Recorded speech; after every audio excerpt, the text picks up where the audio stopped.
감사합니다. 제 인생의 새로운 여정이라고 생각을 합니다.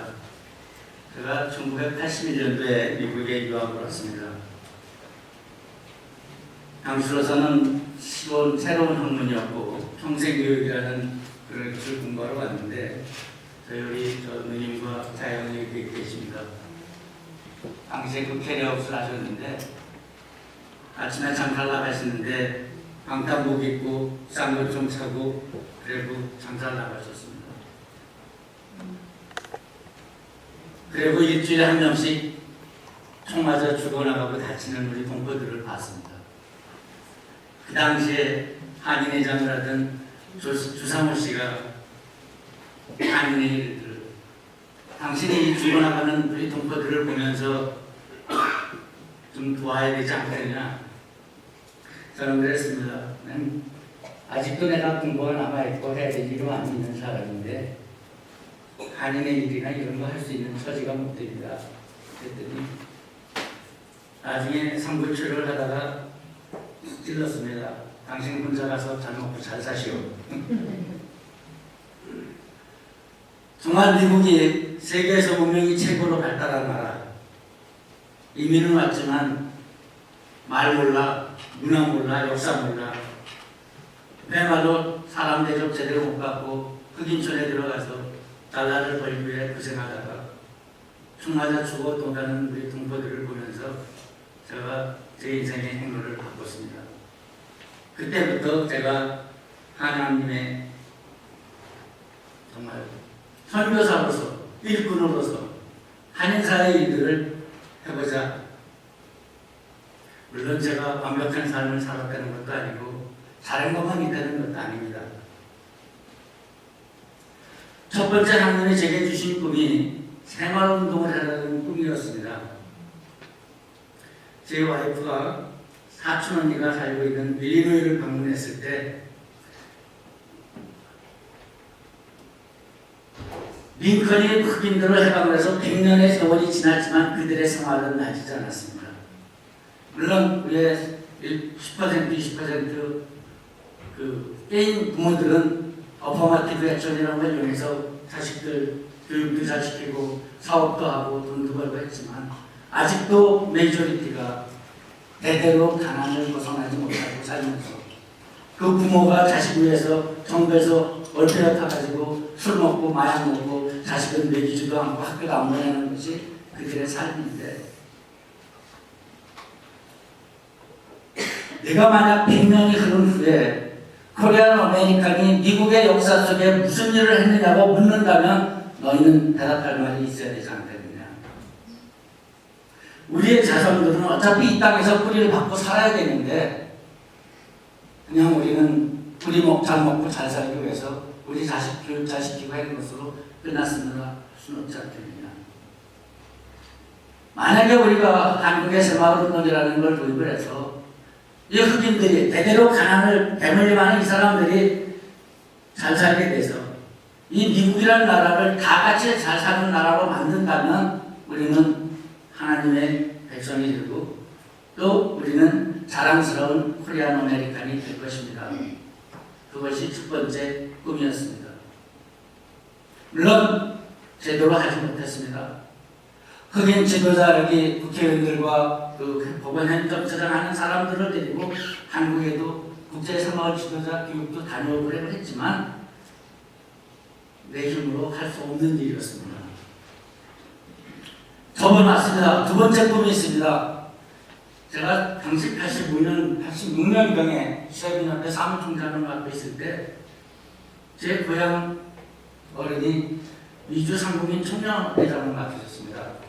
그분 직업이 뭐였냐면 이 교회에 생리를 하는 그런 분이었어요. 그래서 우리 고향이 그 독립비명관 뒷동네인데 자기 고향 동네에다가 그 분장을 세워주고 그걸 다 전량 미국에 수입을 해서 미국 전역에다 파는 것이었어요. 참 제일 부러운 사업이었습니다. 이게 우리 자기 고향 동네 지역장 만들어주고 고향 조국 수출도 도와주고 또 미국에 해주고 이분이 시애틀 쪽에 살다가 미국에서 가장 제일 살기 좋은 데가 어딘가 하고 갔더니 샌프란시스코라고 해서 샌프란시스코로 이사를 가셨어요. 그리고 우리 가족들을 놀러 오라고 비행기표를 보내주셔가지고 그때 이제 우리 막내는 있지만 막내는 떠나기 전이었고 딸과 아들을 데리고 갔었을 때 두 가지를 배우고 왔습니다. 하나는 샌프란시스코 다운타운 나가니까 동양인이 메조리티더라고요. 중국 사람이 많아서 70%가 동양인이에요. 그래서 그때 느끼고 온 것이 우리가 이 동부에서 100년이 가도 우리가 메조리티는 될 수 없지만 모여 살아야겠구나. 한인타운이 형성이 돼야겠구나. 한인타운이 형성이 돼서 그 안에서 우리가 신년도 뽑고 주연도 뽑고 연방위원 하나로 뽑을 만큼 모여 살아야 우리가 재구시를 할 수 있고 점수를 낼 수 있다. 이것이 두 번째는 참여하는 것입니다. 제가 벌티모어 시의 인종차별 방지위원회 커미션을 한 10년 가까이 했습니다. 9명의 의원 중에 1명이 있으니까 그래도 한국 사람들에게 가지게 된 일들이 나왔을 때는 내 얼굴을 한번 쳐다보고 얘기를 한다는 말이죠. 우리가 메조리티는 낼 수 없지만 한 명만 들어가 있으면 우리의 목숨을 살아먹을 수 있는 것이 미국 사회. 그래서 우리 한인 타운들이 잘 이루어졌으면 되겠다 하는 것이 두 번째 꿈이었습니다. 세 번째 꿈이 바로 이 시니어 선교입니다. 아까 말씀드렸지만 우리 김홍기 목사님이 그 인스피레이션을 주셔가지고 놀러 다니라 남아프리카도 갔었고 인도도 갔었고 그리고 중국, 러시아 이렇게 남미 다녀보니까 정말 한국 선교사님들이 어마어마한 사역들을 하고 계세요. 정말 어디서든지 일꾼을 보내주십시오. 누가 제 말 듣고 선교 나가겠습니까? 나나 가면 되지. 그래서 제가 리타이어하고 이제 선교를 하겠습니다 하고 돌아보니까 러시아에 갔을 때, 블라디보스토크에 갔을 때 거기에 있는 선교사님이 바로 이 동네에 있다가 가신 홍정홍 선교사님이었습니다. 홍정길 목사님의 동생 되시는 분입니다. 그분한테 놀라운 일을 배웠습니다.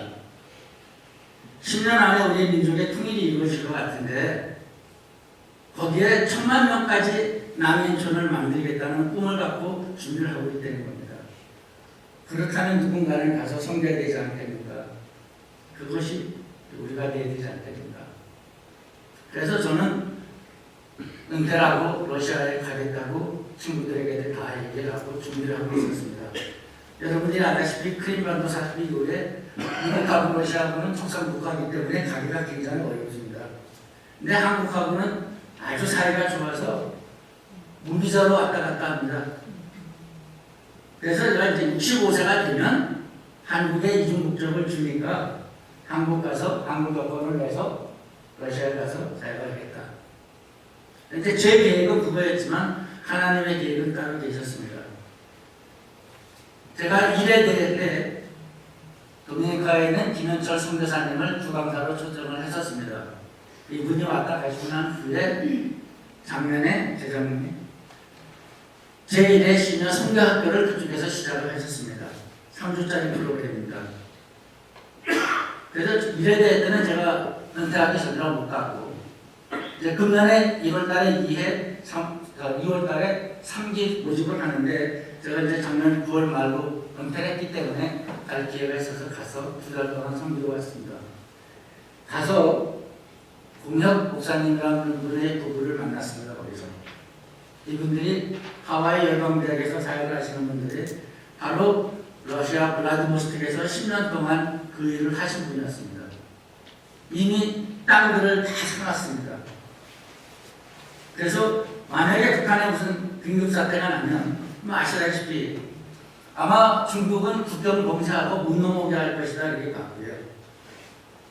남한에서도 비무장지대에서 컨트롤해야지 무조건 100만 명, 1000만 명 내려올 수가 없으니까 갈 데 있는 곳은 러시아로 밖에 없다. 러시아는 또 상당히 그걸 구해주기 때문에 그래서 그거 했는데 작년 12월에 이 동네에 조그만 신문지를 하나 봤습니다. 중국에서 50만 명 난민촌을 준비하고 있다는 기사가 났습니다. 머리를 한 대 탁 맞은 것 같았습니다. 때가 임박했구나. 정말 하나님의 때가 임박했구나. 만약에 50만 명 아니라 5만 명이라도 중국 병사들이 중국 땅에다가 난민촌을 만들어 놓고 우리 북한 동포들을 갖다 관리한다고 그러면 사람 취급할 것 같지가 않아요. 우리가 가지 않으면 우리 동포들 대대시 취급받겠구나. 누가 갈 게 있습니까? 물론 한국에서도 준비하고 있을 거라고 좀 있습니다. 많은 크리스찬들이. 그러나 우리 젊은 사람들이 갈 수 없으면 미국이나 캐나다에 있는 우리 이민 1세들이야말로 그 일에 써먹힐 하나님의 사람들이 되게 됩니다. 그동안에 제가 북한 동포들을, 저는 사실 북한하고는 아무 연고가 없습니다.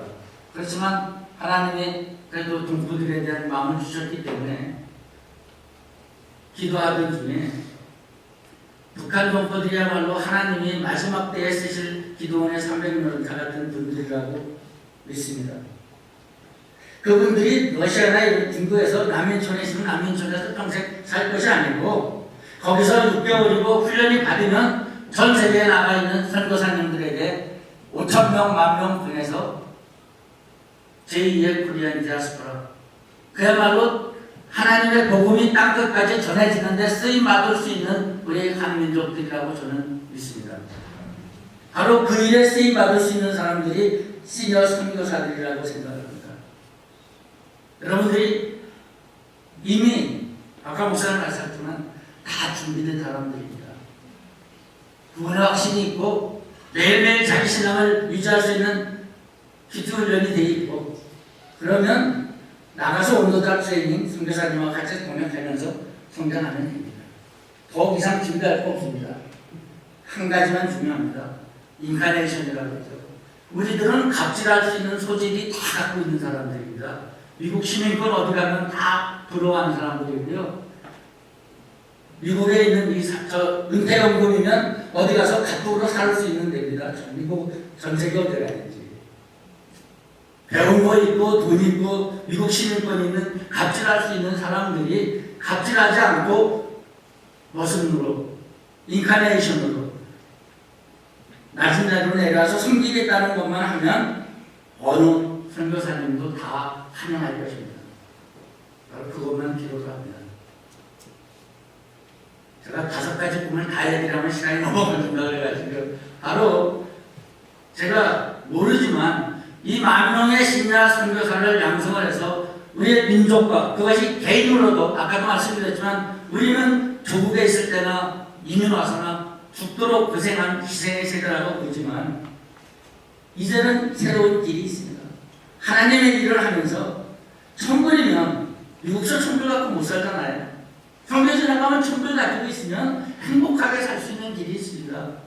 그거 노예노동 시키지 않습니다. 가서 정말 하나님 일에 조금만 도와도 행복하게 살 수 있는 길들이 있습니다. 그렇기 때문에 여러분들이 마음 먹고 나가시면 됩니다. 그리고 정말 인생의 마지막 때를 하나님 앞에 드릴 수 있는 기회입니다. 그것이 어떻게 연결이 되냐면요. 제가 이제 그 동포초와 부모학이라는 5가지 꿈을 연결하면 결국은 그 5,000명, 4명 우리 북한 동포들이 복음으로 훈련이 되고 준비가 돼서 전 세계에 퍼져나갔을 때에 그 사람들이 그곳에서 자기뿐만이 아니라 그 나라 사람들을 갖다가 잘 살게 하고 하나님의 복음을 할 수 있는 복음의 여건들이 될 수 있다는 겁니다. 그것들이 문제인 거죠.